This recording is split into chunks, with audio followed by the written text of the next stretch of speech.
नमस्कार दर्शक बंधु पीएम किसान योजनार 21 नंबर किस्ती मिल सारे।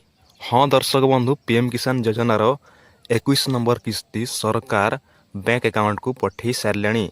तो दर्शक बंधु आपण को एपर्यंत टंका मिली कि नहीं बा आग को मिल कि नहीं ए बाबद आम ए भिडियो आलोचना करवा। तो दर्शक बंधु भिडियोटी को निहाती शेष पर्यंत देखंतु आपण भी जानीपर 21 नंबर किस्ती आपण को मिलिब कि नहीं आगामी दिन में। ठीक अच्छे।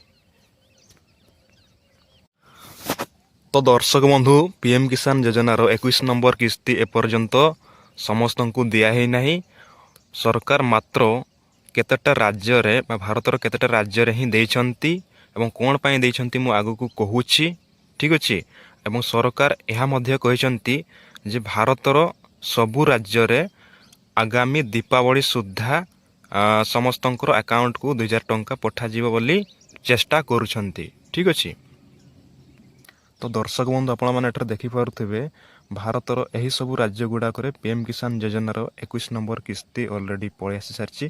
कौन पाई पलि आसी ना यही राज्य गुड़ाक आगामी जो गत किसी दिन है प्रबल बन्या होता एवं बन्या बात्या कारण लोक मैंने बहुत मतलब तांकर धन जीवन हानि होता जहाँफल सरकार से सपोर्ट देवा आकार रे पीएम किसान योजनार 21 नंबर किस्ती आगतुरा यही सबू राज्य गुड़ाक देइछंती। ठीक अच्छे। तो सरकार यह मध्य कहते जे भारतर सबू राज्य गुड़ाक आगामी दीपावली सुद्धा कंप्लीट करिबे बोली से माने कहते किंतु ऑफिशियली से माने पर्यंत घोषणा करना। तो जदि भी ऑफिशियली से माने घोषणा करेंगे ताहले मु आपण मानक ए चैनल माध्यम रे जणेबी। हाँ दर्शक बंधु गोटे बहुत बड़ इंपोर्टेंट कथा आपण मानक कहबाक चाहूँगी। सरकार गोटे घोषणा मध्य करछंती 21 नंबर किस्ती पई। ठीक अच्छे। देखो दर्शक बंधु से घोषणाटी हूँ आपणकर ई-KYC। ठीक अच्छे। आपणकर ई-KYC जदि आपण मैंने एपर्यंत ई-KYC कर नथिबे। ठीक अच्छे। ताहले आपणको 21 नंबर किस्ती टोटाली मिलिबो नाही। ई-KYC बाध्यतामूलक। ठीक अच्छे। एबे सरकार जो नियम करचंती आधार बेसिस पेमेंट।